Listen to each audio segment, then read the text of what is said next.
I want to invite Luis Organes from JP Morgan to come up and give us a final reflection on where we are, what we're doing, and a little bit of what you're doing, I think, Luis. Nice to see you.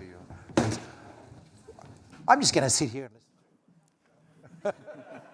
Please do. Go.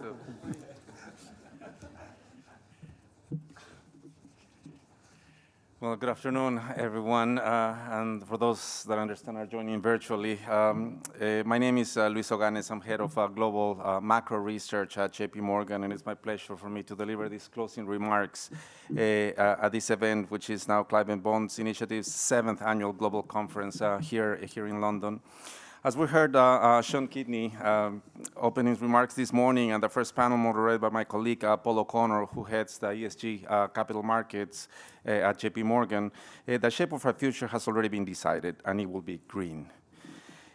We know that economies around the globe are already shifting to low-carbon industries and working to become climate resilient.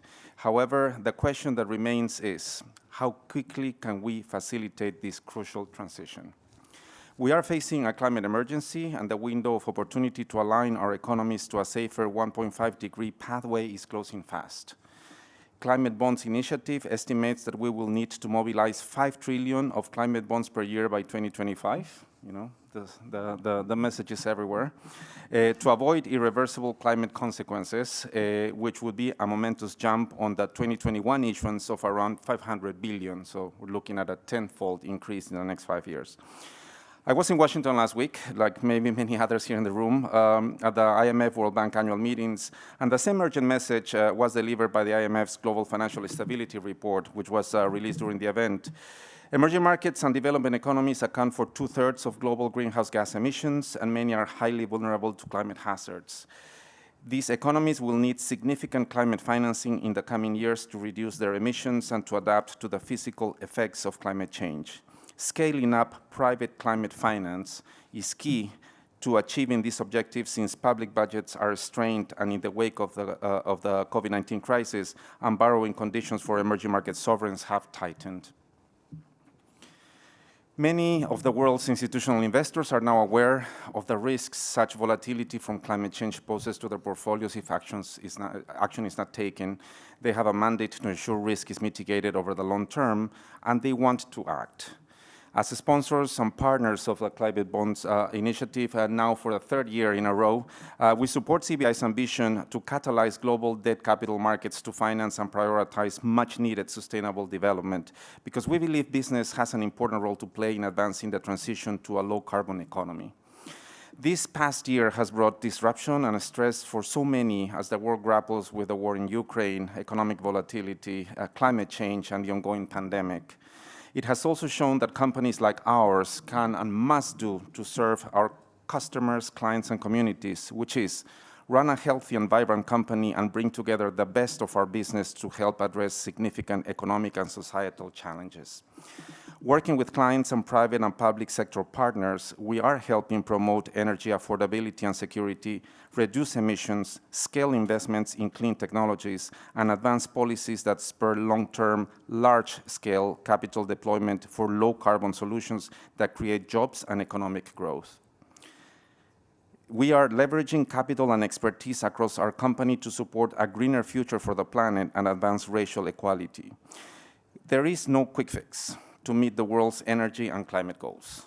But tackling both these challenges is built into how we do business and serve our customers, clients, communities, and shareholders each day. As we heard from the conference panels today, clear, comprehensive transition pathways are essential for turning the heavy emitters of today into the clean corporations of tomorrow, at scale and speed. Taxonomies, too, will be central to distill a common sustainable language for investors and even the ESG investing playing field across different markets. JP Morgan, with our unparalleled reach across global financial markets, must play a central role to promote and coordinate climate change transition response. The war in Ukraine, ongoing sanctions, and supply chain disruptions reinforce the global need for providing energy that is secure, reliable, and affordable. There is also a need to accelerate collective progress in addressing climate change. These objectives are not mutually exclusive. We can do and must do both. JP Morgan is among the largest financiers of both traditional and clean energy. That is why we are leveraging our capabilities and expertise to provide capital and advice that supports economic growth while helping to address the key global challenges. We have set a target to finance and facilitate more than 2.5 trillion over 10 years, from 2021 through the end of 2030, to advance long-term solutions that address climate change and contribute to sustainable development. In 2021, we facilitated more than 100 billion of green activities like renewable energy, energy efficiency, and sustainable transportation, doubled our green investment banking activity, and were the largest underwriter of green bonds. The efforts put us well on our way of our target of 1 trillion for green initiatives over 10 years, including for technology that will tackle climate change but does not even exist yet. We are also taking pragmatic steps to meet our 2030 emissions intensity reductions targets in oil and gas, electric power, and automotive manufacturing, while helping the world meet its energy needs securely and affordably. Our collaboration with Climate Bonds Initiative is a part of JP Morgan's work to advance climate solutions as we integrate ESG factors and sustainability more broadly within our global award-winning research franchise. Within equity research, we are building an ESG research product and consultancy service that will serve as a key partner for investors looking to differentiate themselves in their investment process.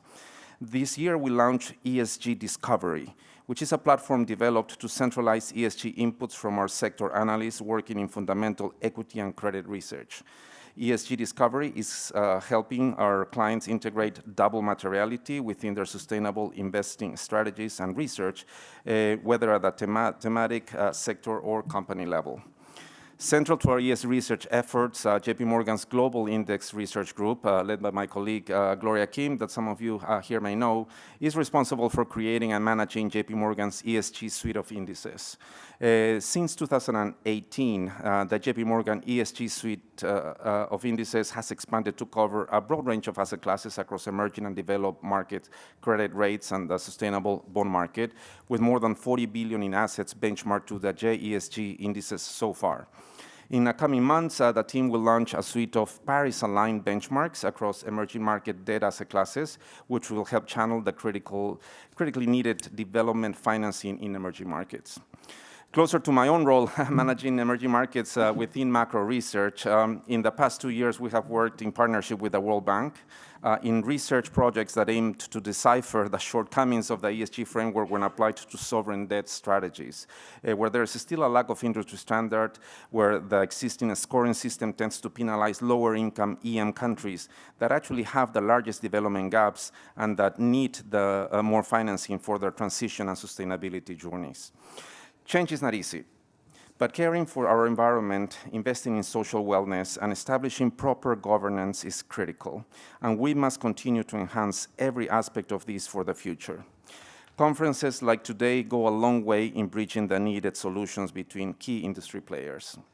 There is no doubt, both as a company and society, we have a long way to go. But we may not get it right every time, but we do strive every day to do the right thing. Like our chairman and CEO, Jamie Dimon, said in the latest JP Morgan ESG report, moments of crisis are also moments of opportunity. Progress will not be linear. It will take time to implement effective solutions while also continuing to promote energy security and meet important economic and societal needs in the world. I would like to thank Climate Bonds Initiative for hosting once again an impassioned and thought-leading conference.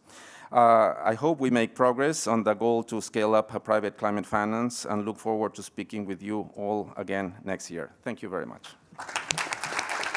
Thank you. Thank you. You know, we can't do these things without sponsors, but we also can't do these things about the big institutions. If we only work with the small institutions, it's not going to work. We're actually really pleased to be able to partner with JP Morgan, even though I'm going to say our job is to push them a bit in some areas, right? Just as our job is to push Citi a bit in some areas. Of course, that's our job. That's the job of everyone who's an activist in this area, whether you're working inside an institution, as Mr. Brown, the Green Guru, is doing, or whether you're working outside an institution. But these institutions are in transition, and for that, we are thankful, I have to say.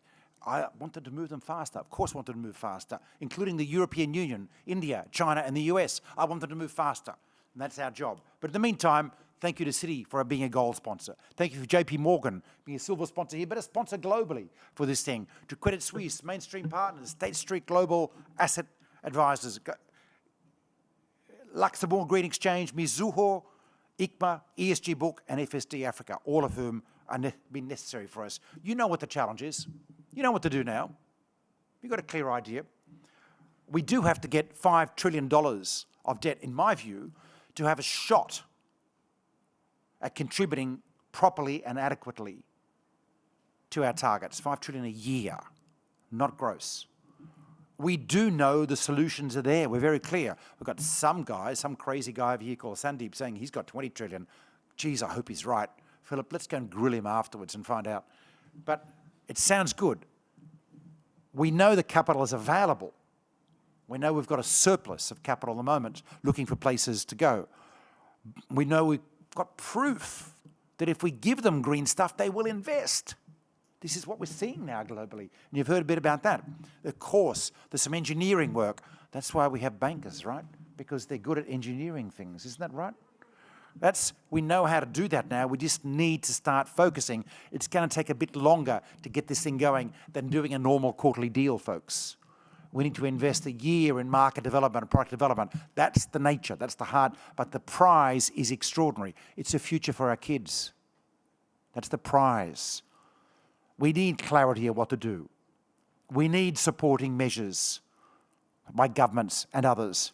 But above all, we need to create, to imagine and then create the future that we want to live in, which is different from the future we've come from. We've discovered, we've realized, we found out to our shock, to our surprise. We need to imagine and then create a different world, a world which is full of equality, equity around the world, where we don't have people in the UK not being able to afford lunch at school, as Rathin talked about us earlier, let alone in other countries in the world, because that's a climate resilience issue. Because inequality is material to addressing fragility, addressing inequality. Where we have clean, green worlds, where we don't have to suffer from air pollution, as well as address climate change, as well as cities and societies that can be productive and wealthy for all. This is not an impossible dream. This is merely a leap of imagination and energy on, well, that's your job. Thank you so much for being here today. Thank you for joining us in the privilege of working on this issue. Extraordinary privilege we have of being able to do something in the face of the extraordinary challenges we face. Most people in the world do not have that privilege.